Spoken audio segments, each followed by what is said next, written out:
High contrast punch. Today, we are diving deep into the tactical genius. Let's begin. Ratliff's ring entrance, championship pedigree graphics, overlaying his record on paper.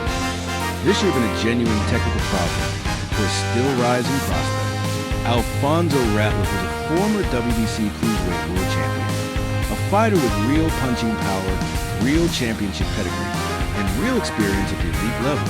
That's the theoretical thread. The kind of resume that should buy a fighter time, respect, even hesitation from across the ring. Tyson gave him none of it. Watch the opening bell. There's no measuring, no caution, no acknowledgement of championship background standing in front of him.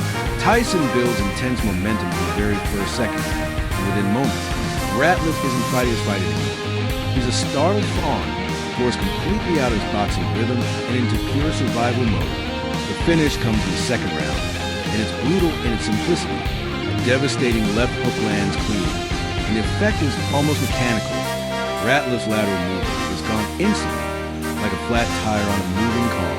He can't reset his feet, can't create distance, can't do anything but absorb what comes next. The referee steps in before real damage compounds. A former world champion, reduced to a non-factor in under 6 minutes. Archival footage of Tubbs sparring with Muhammad Ali, transitioning to fight night graphics. If Ratliff represented physical danger, Tony Tubbs represented something far more dangerous on paper, pure skill.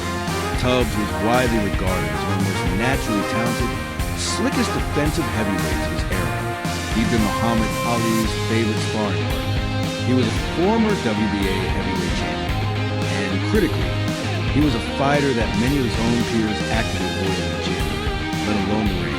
For the opening stretch of this fight, that reputation looks earned. Watch Tubbs in the first couple of rounds.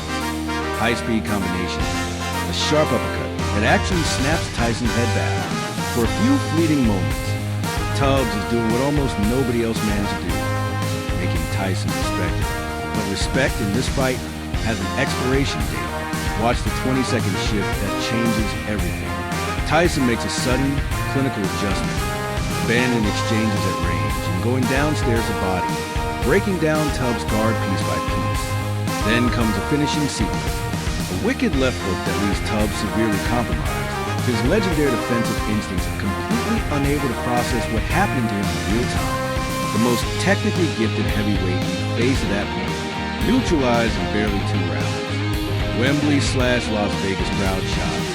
23 years old graphic over Tyson's profile. This is a fight where, for the first time in a long time, the script almost flips. A 23-year-old Tyson steps in against a massive Frank Bruno, and in the opening frame, something happens that catches the entire boxing world off guard. A heavy left hook from Bruno lands clean, and Tyson is genuinely stunned, rattled. For a few seconds, the apex predator looks human. Watch the recovery.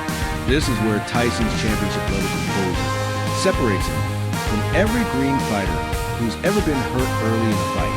Instead of panicking, he resets behind sharp uppercuts and heavy overhand grabs, methodically breaking Bruno down against the ropes, turning the momentum of the entire fight in the span of a single round. From there, it becomes a question of survival. Tyson systematically targets Bruno's questionable chin, refusing to give him a single second of safety, a single moment to reset or recover. By the 5th round, the referee has seen enough and steps in. Bruno wobbled the apex predator early. It wasn't enough. It was never going to be enough. Post-prison Tyson graphics, WBC championship belt on Bruno juxtaposed against media headlines questioning Tyson's decline. Years later, the circumstances are completely different. This time, Frank Bruno isn't the challenger. He's the reigning WBC heavyweight champion of the world. And Tyson is the one walking and carrying questions, not answers.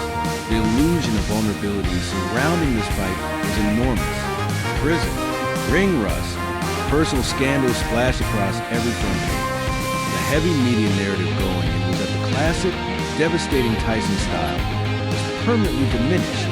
Bruno's strategy reflects exactly that narrative. Watch him try to neutralize Tyson early through excessive holding, grabbing defense trap, designed to stall any rhythm before it can build. It costs him. Referee Mills Lane steps in the crucial point deduction, refusing to let the champion fight a fight built entirely on survival tactics. And then comes a technical explosion. In round 3, a thunderous left hook lands flush to the face, immediately followed by an uppercut combination that folds Bruno into the ropes. There's no ambiguity in this finish. No slow fade. No accumulation of damage. Just a single decisive sequence that ends a championship reign on the spot. No prime version of Tyson lead. Just enough Tyson. Black and white era footage of Holmes' championship reign. Transitioning to color for the Tyson fight. Of every name on this list, none carries the historical weight of this one. Larry Holmes, the Eastern Assassin, was a boxing icon recognized as the linear heavyweight king by Ring Magazine and Boxing Illustrated.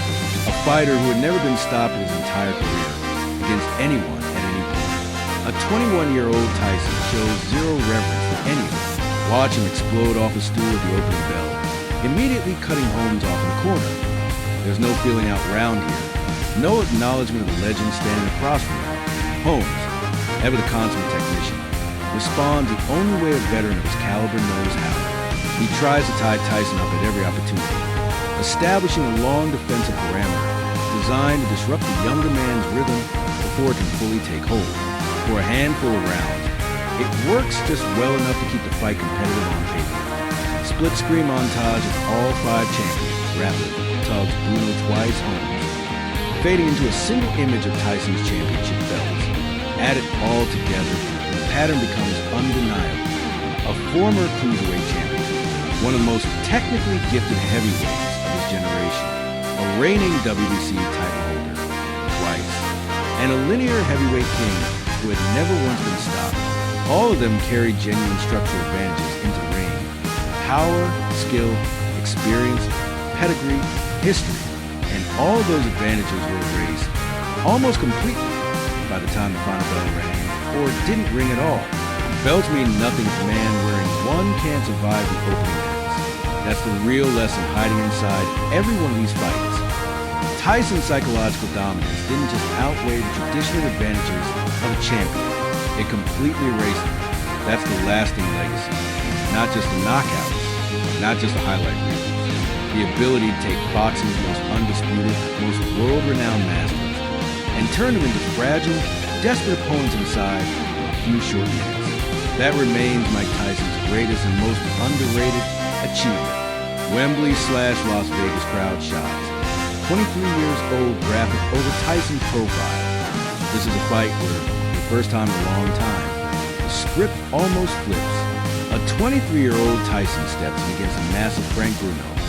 And in the opening frame, something happens that catches the entire boxing world off guard.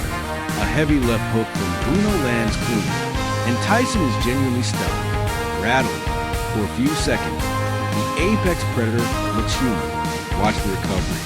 This is where Tyson's championship-level composure separates him from every green fighter who's ever been hurt early in the fight.